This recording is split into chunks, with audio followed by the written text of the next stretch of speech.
Hello, this is 13 with another Silk Trades video. Today we're going to be going over one of my favorite indicators, the stochastic slow. There are two indicators named stochastic. There's the fast one and the slow one. A lot of traders use the slow one, so that's what we're going to be focusing on right now. That's going to be the slower chart, so when I'm giving an example, make sure we're paying attention to this chart right here. But I just want to go over the history of it just real quick, just to get a good understanding of it. So let us get into it. It is basically an oscillator developed by George Lane. It helps with price increases and price decreases in terms of closing prices. Because as they tend to be closer to the upper end of the price range, that's usually when the price increases. And as the prices decrease, closing prices tend to be closer to the lower end of the price range. So as you can see right here, as a stochastic slow shows right here, these two lines are going to be our indicators. So my indicators are 20 and 80.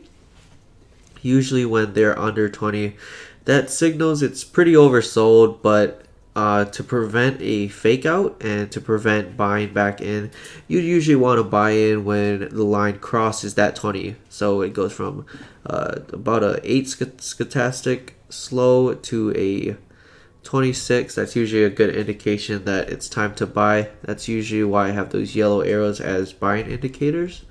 So as you can see right here, if I bought right here and I sold over up into that overbought region, I'd be selling at this point right here when that red candle finally shows on the daily chart, and I would sell off before it started going back down. Right here we're looking at 10, we're waiting for it to get back up here, so at 24 we'd buy right here. As you can see, the price still goes down, it's still a little bit above, and it spikes back up over to this overbought region. So let's just go over that real quick so we understand why it does that. First off, it consists of two lines which are going to be your K percent and your D percent. The K percent line measures as a percentage where the current closes in relation to the lowest low over the observation period. The D line is a simple moving average of the K percent. Sorry, I have a new puppy, so he's just under my chair. Slow stochastics are the most commonly used for the two stochastic types.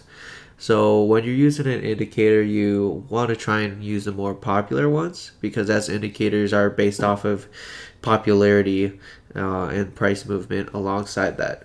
Slow stochastics are smoother and are less likely to give false signals. The only thing I don't like about stochastics is the way it's spelled and how to pronounce it. It's a little bit of a tongue twister. The best way to use this is to indicate overbought and oversold conditions. So as I was mentioning, there's going to be those two lines right here, okay? So 20 and 80 are going to be my personal ones. That's usually the range a lot of people use it. 80 and above is considered overbought. So right now Tesla is considered overbought. You'd consider shorting this over a 20-day period.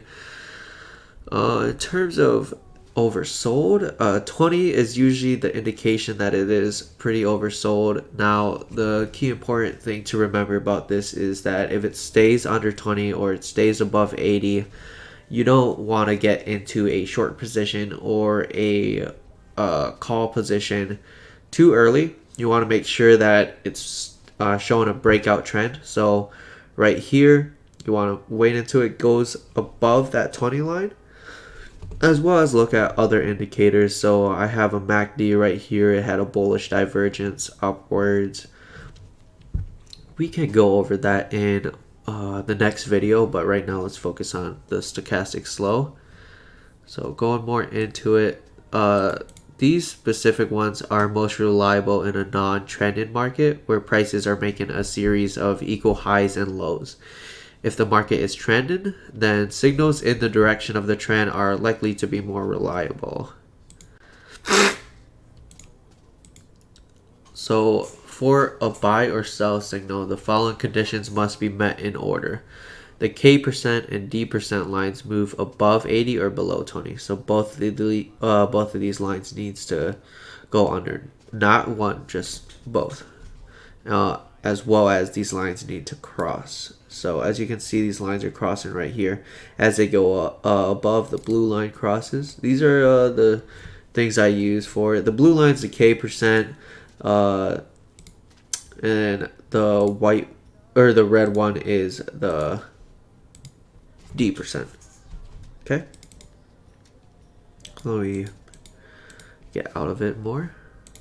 Okay, bearish divergence. Okay, let's go over when you'd want to sell. So that is when bearish divergence occurs, when the prices are making higher highs but the stochastics are making lower highs.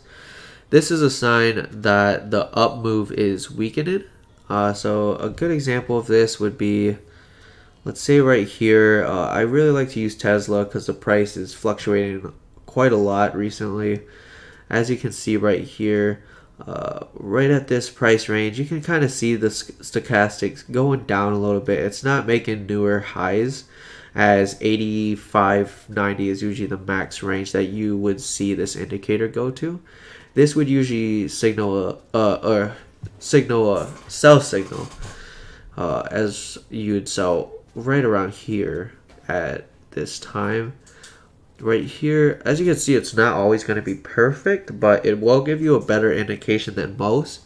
Usually when I use this indicator, I like to look at the daily chart and I like to plan for, let's say, a 20-day hold for the position I'm debating about getting into. So as it falls right here, you can see how long it takes to be truly profitable in this. So it takes about 14 days for this specific trade right here. If we were to look over at this one where it barely reached over that overbought region but headed straight back down, I really like seeing that indicator because it shows that it doesn't have strength to keep pushing new trends. As it goes back under a good short signal right here, you could wait until it goes into the overbought region, and that right there would be about 1 month hold.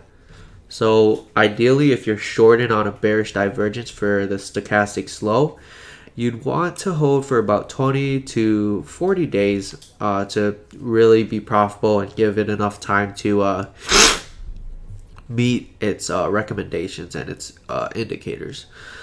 Let's go straight into a bullish divergence. It's pretty straightforward, basically the exact reversal of it. So bullish divergence occurs when prices are making lower lows, but the stochastics are making higher lows. So this is a sign that the down move is weakening.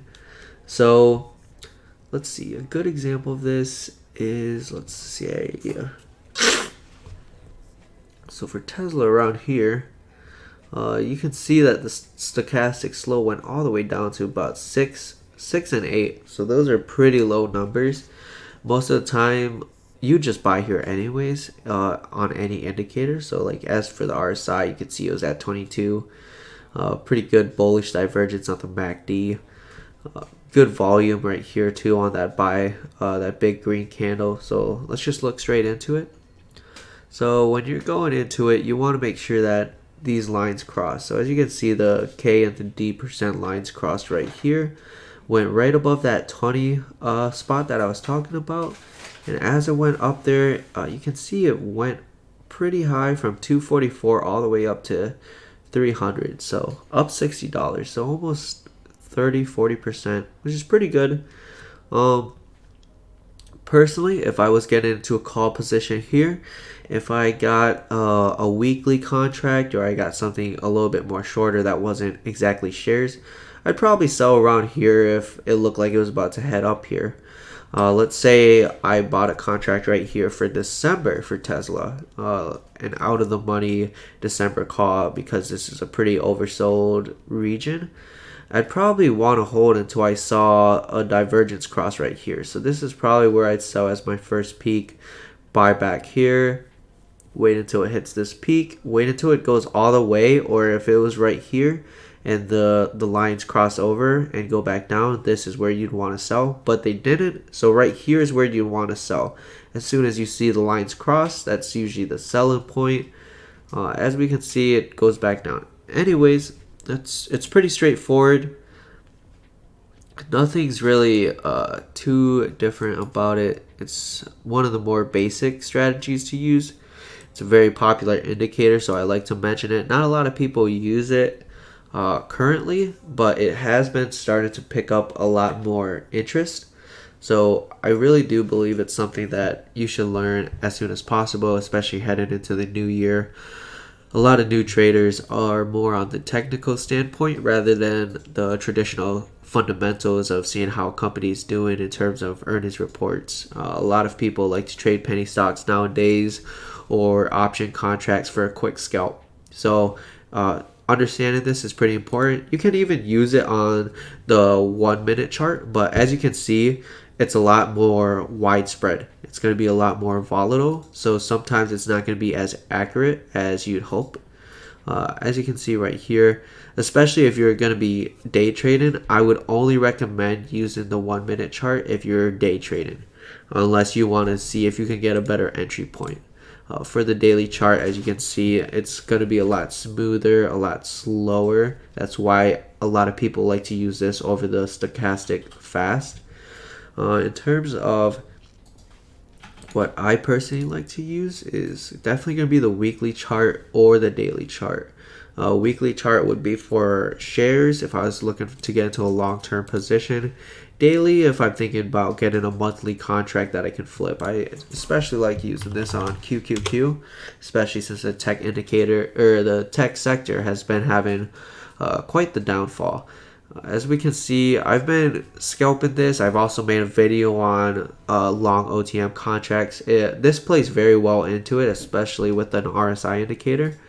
I try and use the exact same indicators that would help each other out. So pairing an oversold RSI, especially with a stochastic slow that's hitting that under 20 line and diverging upwards, it's a pretty good indicator to use, especially now in the current time, which is October 31st. If you can see right here, it's a little bit harder to see since the lines are barely touching that. But right here is where I bought at 1026. Have been holding a couple QQQ contracts. As they're going back up, this the more widespread it's going, it's showing that there's a possibility of a big move headed up in the near future. So going out of October, I feel like the market's gonna definitely make a comeback. I don't think we're headed into a bear market too soon. It definitely is possible in the next year or two, but for now, let's focus on following the trends, okay? If you have any questions on the stochastic slow, definitely let me know in the chat.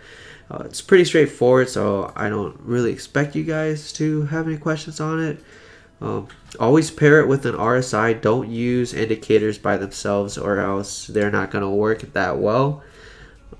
Once again, thank you for watching our videos. If you found yourself being helped by it, leave a like.